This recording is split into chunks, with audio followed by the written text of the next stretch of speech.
All the drivers were upset because the road was blocked by the woman who had just been shot.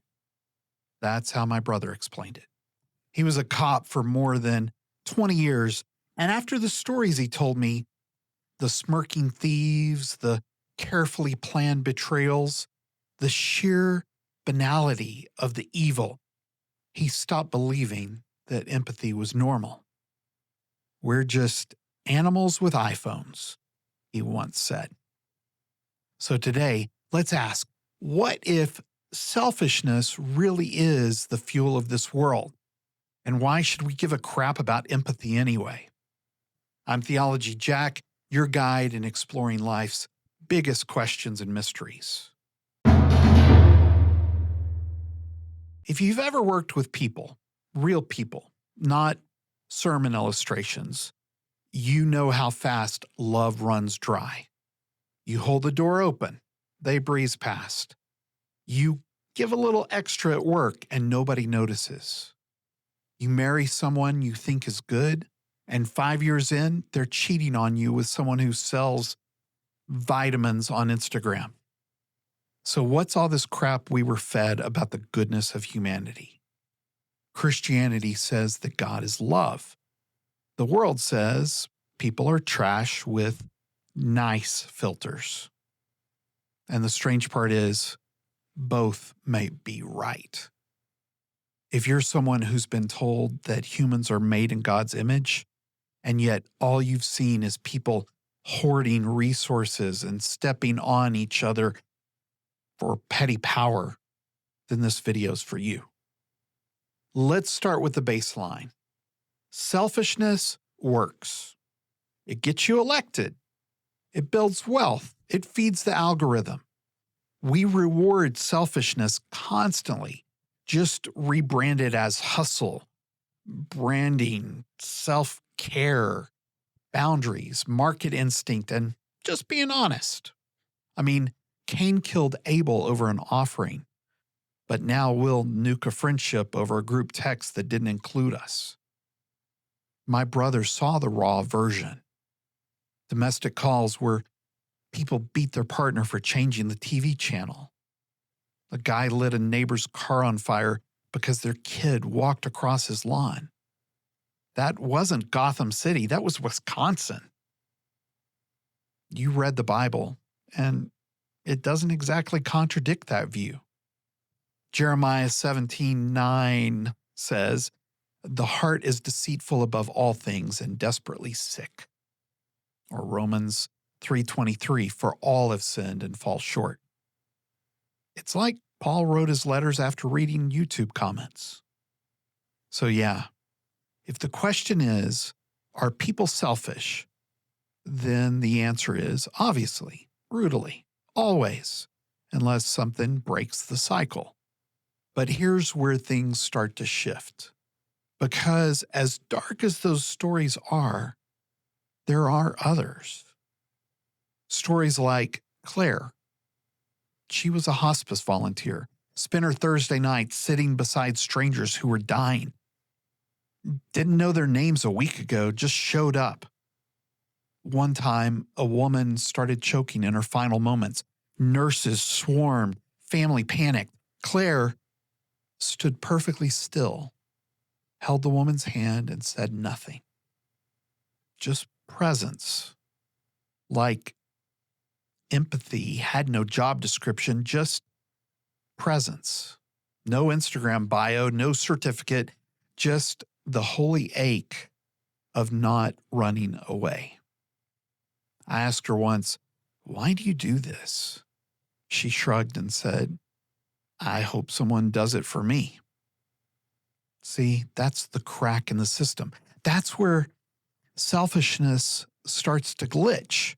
Because if we were all just animals with iPhones, empathy wouldn't exist. We'd run from fire, not into it. We'd compete, not weep.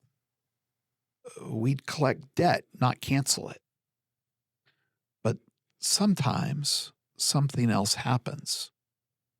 In the Gospel of Mark, Jesus says something that doesn't get enough airtime. He says, "The Son of Man came not to be served, but to serve and to give his life as a ransom for many. That doesn't sound like a CEO. That sounds like someone willing to bleed just to make sure love doesn't become a theory.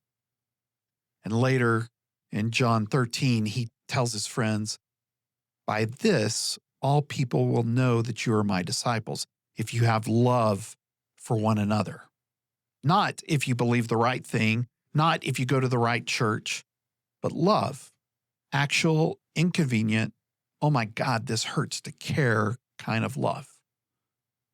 Let's be honest. Nobody's making a Netflix show about a guy who quietly showed up for his friend with cancer every day for 6 months. But that's probably the person Jesus would sit with.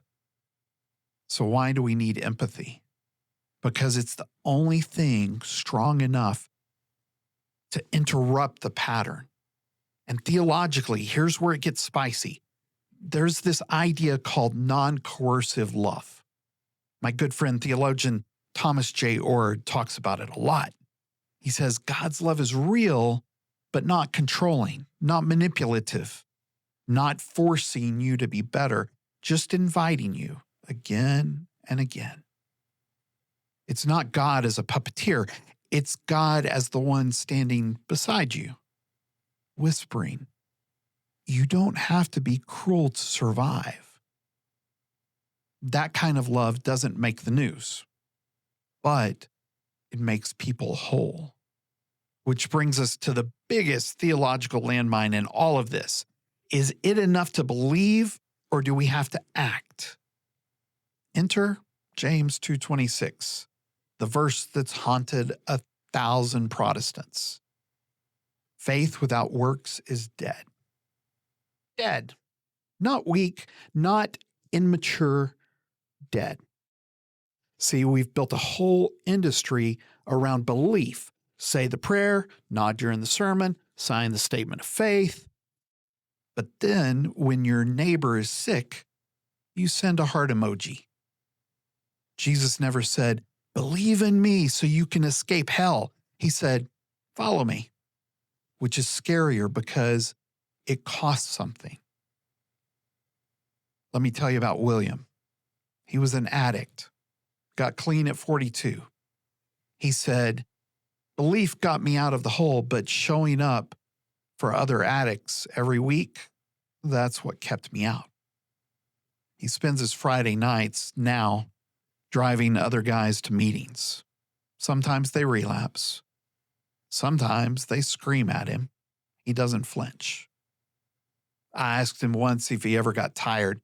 He said, "If Jesus could wash feet, I can sit in a smelly truck." That's Christianity. Not belief as a badge, but as a beginning. Because if your theology doesn't lead to tangible empathy, it's not faith, it's PR. Let's zoom out a bit. You know what happens when selfishness runs the show? Systems decay, relationships rot, and hope dries up. But when empathy enters the room, something else becomes possible. Not because it's dramatic, but because it's disruptive. When a teacher stays late to help the kid no one likes. When a teenager returns the wallet they could have stolen. When a cop chooses de-escalation instead of dominance. These are the moments that the gospel breathes again. Now, here's where it gets personal. If I'm honest, I've used theology to hide. I've debated about grace while ignoring the person crying next to me. I've explained the gospel when I should have just shut up and listened. One time I ghosted a friend who was going through a divorce. Didn't know what to say. Didn't want the mess. So I left. And I told myself I'd pray for him, which, let's be real, that's just holy sounding cowardice. I want to believe I'm better than the selfishness I see in the world, but most days I'm not. So what does it mean to be a Christian? It means we stop pretending belief is enough. It means we take Jesus seriously, not just spiritually. It means we risk becoming the kind of person who will be forgotten, unloved, and used up because love matters more than legacy. I know. Empathy sounds like a sucker's move. But tell that to the guy who watched a man rob a dying woman. Tell that to the nurse who sat beside your grandma when no one else would come. Empathy doesn't always win, but it always matters. Maybe God doesn't control everything, but maybe God's in the wreckage, calling us to love anyway. And maybe selfishness isn't destiny. Maybe it's just the noise that empathy dares to interrupt.